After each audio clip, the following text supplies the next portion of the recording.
अच्छा, एक और चीज़ है, अगर आप ये जो अक्सर जो करते हैं, अगर शौहर जाके अपनी माओं को शिकायत करते हैं बीवियों की, या बीवी जाके अपनी माओं को करती है, वो शायद इतना ज़्यादा नहीं अफेक्ट करता जो अगर आप जॉइंट फैमिली में साथ रहते हैं।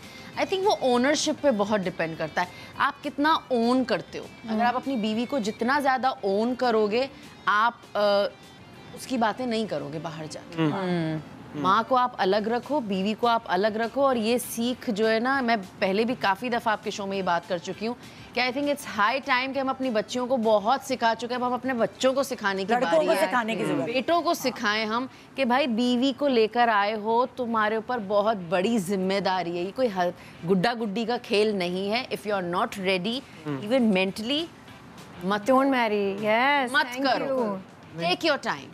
जब आपको खुद लगे कि हाँ, now I need a companion and I can wean off from my mother और फ्रॉम एनीवन एल्स, तब करो। और फिर उसको पूरी तरह ओन करो। वो ओनरशिप ही आपको बाकी सारी चीजों की तरफ लेके जाएगी, जो कि एक रिश्ता आप अच्छे से लेके चल सकते। दोनों को आई थिंक बिल्कुल दोनों की तरफ। अब वो बिल्कुल ठीक कह रही हैं कि ये हाई टाइम है कि हम अब अपनी बेटियों के साथ साथ अपने बेटों को भी ये चीज़ सिखाएं कि भाई आप जिसकी बेटी को लेकर आ रहे हो उसको भी आपको कुछ बदले में देना है। अब जिस तरह एक छोटी सी, मैं अरसलान से जैसे पूछना चाहूँगी, अरसलान जैसे लाइक फॉर एग्जांपल अगर मैं आपकी मदर की बात करूँ, सो क्या कभी उन्होंने बैठकर कभी आपको कुछ गाइडलाइंस दी हैं ज़िंदगी में, या ये सब आपने अपने एक्सपीरियंस से सीखा?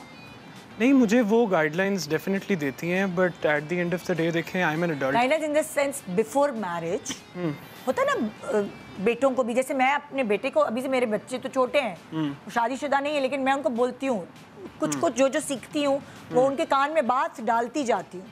नहीं, मेरी अम्मी इतना ज़्यादा नहीं करती हैं। अच्छा, आई थिंक मैं और मुझे यही लगता है कि शादी जो है ना, दो एडल्ट्स की आपस में वो है, तो आई थिंक दो एडल्ट्स के बीच में ही रहनी चाहिए।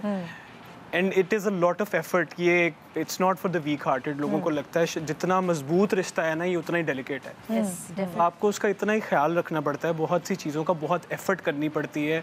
अगला किस चीज़ से ऑफेंड हो रहा है, आपको उस चीज़ का ख्याल रखना है। और कहीं ना कहीं आके ना आप लोगों को मिडिल वे में कहीं पे आके मिलना पड़ता है। बिल्कुल। And you both have to do it. हाँ। बाहर की interference is I think recipe for disaster बहुत बड़ी। हाँ। कहीं से भी आती है। और ऐसे भी होता है, जैसे मैंने अगर अपनी अम्मी को बात बता दी हिरा के बारे में या अपनी बीवी के बारे में, तो उनके दिल में बात रह जाएगी, हमारे दिल में फिर भी निकल जाएगी। यही सबसे बड़ी बात है।